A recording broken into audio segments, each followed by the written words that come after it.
नमस्कार देवियों सज्जनों, आज के इस संडे के फंडे कार्यक्रम में आपका स्वागत व अभिनंदन है। कहते हैं परिवार में कायदा नहीं व्यवस्था होती है।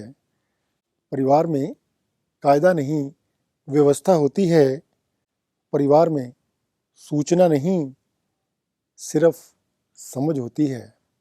परिवार में सूचना नहीं सिर्फ समझ होती है। और परिवार में कानून नहीं अनुशासन होता है। परिवार में भय नहीं सिर्फ भरोसा होता है। परिवार में शोषण नहीं सिर्फ पोषण होता है। परिवार में आग्रह नहीं सिर्फ आदर होता है। परिवार में संपर्क नहीं सिर्फ संबंध होता है। परिवार में अर्पण नहीं सिर्फ समर्पण होता है। और परिवार में कायदा नहीं व्यवस्था होती है।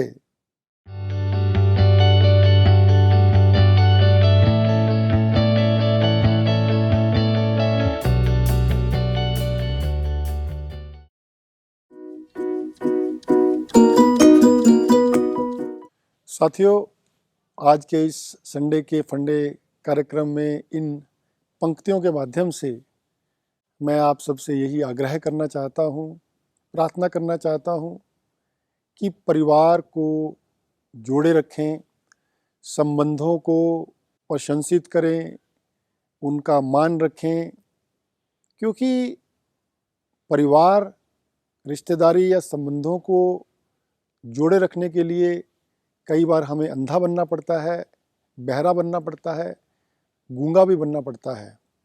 ये सिर्फ कुछ संदेश देने के लिए शब्दों का प्रयोग किया गया है। मेरी उम्र के साथियों ने अवतार फिल्म देखी होगी, बागवां फिल्म भी देखी होगी, और आजकल एक टीवी पर चैनल पर एक सीरियल आ रहा है इंडिया वाली माँ, वो भी शायद आप लोग देख रहे होंगे। ऑफ कोर्स ये एक नाटक है।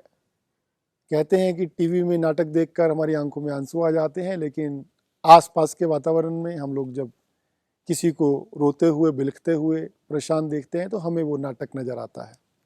ये दोहरा जीवन, दोहरी जिंदगी, दोहरी सोच, और इसी सोच में मैं कई दिन से ये सोच रहा था कि परिवार व संबंधों को किस तरह से हम लोग जोड़ कर रखें।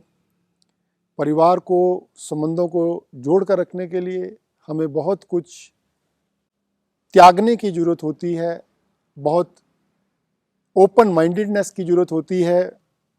एक ऐसा ख्यालात होना चाहिए जिसमें एक दूसरे के प्रति समर्पण का भाव हो।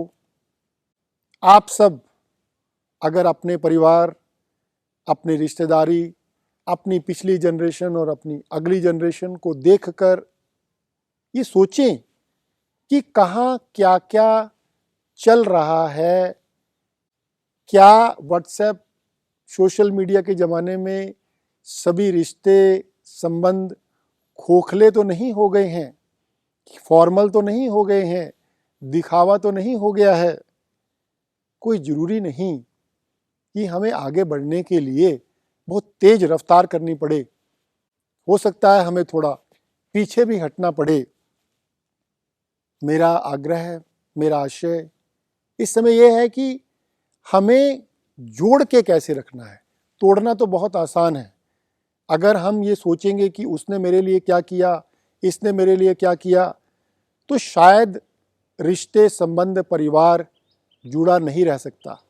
वैसे ही या बच्चों के कम होने के कारण बुआ, मासी, मामा, कुछ संबंध आने वाले समय में कुछ रिलेशंस, कुछ नाम डिलीट होते जाएंगे और हम सिर्फ फ्रेंड्स और अंकल को ही देखा करेंगे, जाना करेंगे। मैं ये नहीं कहना चाहता कि आज के ज़माने में भी हम सब इकट्ठे ही एक जगह रहें तो ही परिवार इकट्ठा रहता है। ऐसे मेरे पास बहुत से उदाहरण हैं, बहुत से लोगों को मैं देखता समझता हूँ कि आज रोजगार की वजह से, व्यवसाय की वजह से देश या विदेश में बच्चों को रहना पड़ता है। लेकिन फिर भी वो एक दूसरे से जुड़े रहते हैं। और जो लोग इसका प्रयास करते हैं वो बुजुर्ग होते हैं। सम्मानित साथियों, हमें कोई बातों को पकड़कर उसमें रिजल्ट नहीं निकालना। अगर बच्चे तो बच्चे हैं, बचपना कर जाते हैं, उनको भी समझ होनी चाहिए, क्योंकि जब उनके बच्चे होंगे तो क्या पता वो उतना भी कर पाएंगे या नहीं कर पाएंगे। लेकिन जो मेरी उम्र के साथी हैं, संबंधी हैं, रिश्तेदार हैं, दोस्त हैं, वो इस बात को भले भांति समझते हैं कि जो देने में आनंद है वो लेने में नहीं है। और हमें उनको पालन पोषण से लेकर शिक्षा, आगे उनको सेट करना, इस्टेब्लिश करना, शादियां ब्याह करना, वो काम हमें करते रहना है। और यही आज के इस संडे के फंडे कार्यक्रम के माध्यम से मैं संदेश देना चाहता हूँ। ज़्यादा तो मैं नहीं कहूँगा, क्योंकि आप मेरे से ज़्यादा समझदार हैं, लेकिन ये एक ऐसा टॉपिक है जो सबके हृदय के नज़दीक होगा। कहीं ना कहीं दुख रहा होगा, कुछ परेशानी होगी, और आज के ज़माने में हम अपने दिल की बात शायद दूसरे को बताना नहीं चाहते, क्योंकि इंसल्ट होता है, लोग इसका नाजायज़ फ़ायदा उठाते हैं। लेकिन शायद कुछ लोग हमें अपने संबंधों में, परिवारों में ऐसे रखने चाहिए जिनसे हम दिल की बात कर सकें और वो हमें अच्छी राय दें, ना कि वो हमें भटकाएं, ना कि वो हमें टॉन्ट करें, ना कि वो हमारे को तोड़ने की कोशिश करें। क्योंकि हमें जुड़े रहना है, और जो जुड़े रहने में आनंद है, और जो जुड़े रहने में समर्पण है, और जो जुड़े रहने में हमें लगातार परीक्षा देनी होती है, वो हमें देते रहना चाहिए। यही संदेश के साथ मैं आपका आभार, धन्यवाद करता हूँ, और उम्मीद है कि आप मुझे अपने सुझाव भेजते रहेंगे। नमस्कार।